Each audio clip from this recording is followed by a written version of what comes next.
होगा, कोई और सब चीज़ों का ज्ञाता भी होगा, लेकिन उनमें से अगर कोई उसके पिता की सेवा करता है, पिता है उसको प्यारे तो सभी हैं, लेकिन सबसे प्यारा तो वही होगा जो उसकी सेवा करता है, उसकी पूछ करता है। वो उसको सहज में ही अपना प्यार, अपना आशीर्वाद, अपनी शक्ति, अपनी जो वरदान है सब का सब उसको सौंप देता है। ये खेल वशीसी का तो है। काल पुरुष ने भक्ति की थी सत्य पुरुष की, और उसने खुश होके ये आत्माएं सौंप दी उसको। कहने लगा जी मैं खाली क्या करूंगा, वहां जाके कुछ भी नहीं है, मुझे दो कुछ ताकि मैं वहां बैठ के कुछ करूं। ये रूहें भेंट कर दी कि ले जाओ इनको। किस बात से? सेवा की, भक्ति की। भक्ति के तरीके अनेक हो सकते हैं। यहां भक्ति प्रभु भक्ति, और प्रभु भक्ति का रास्ता गुरु भक्ति है, और गुरु भक्ति सेवा से आती है। मुझे ऐसा उदाहरण कहीं नहीं मिलता जिसने सेवा नहीं की हो, गुरुवाई की हो, तो वो उनको फिर बाद में उनके हिसाब किताब ही बदल जाते हैं। सेवा की जाती है आस्था से, विश्वास से, श्रद्धा से। सेवा किसी को जोड़ने से नहीं।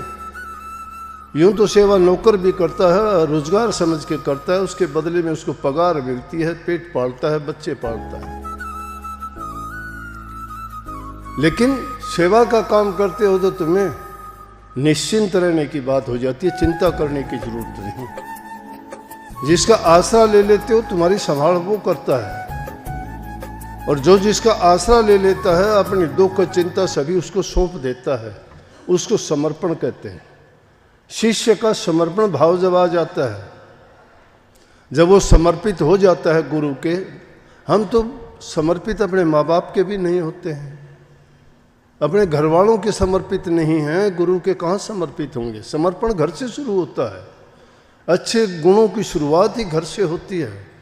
ये संस्कार माँ बाप से मिला करते हैं, और जो इस काम में लग जाता है, हो सकता है मन का टिकाना आसान नहीं टिकता है। मन का तो ऐसा है कि आदमी सारी जिंदगी करता रहे, अंत समय में जाके उसको ऐसा भरमा देगा कि कितना भी ऊंचा चढ़ाओ धड़ाम देसी मन गिरा देगा, छोटे से लालच के लिए गिरा देगा, भूल जाएगा आदमी। अपने आम कहावत की बात है, एक बार एक आदमी बैल खरीदने के लिए जा रहा था। चलते चलते पैदल गया। पैसे उस समय में कागज के नहीं होते थे, चांदी के, सोने के सिक्के होते थे, और वो किसी एक कोथड़ी सी होती थी उसमें डाल के अपनी कमर से बांध लेते थे। जेब में नहीं आ सकते थे, थैले में रखना उनको मुश्किल था, तो अपनी पीठ पे बांध के चलते थे।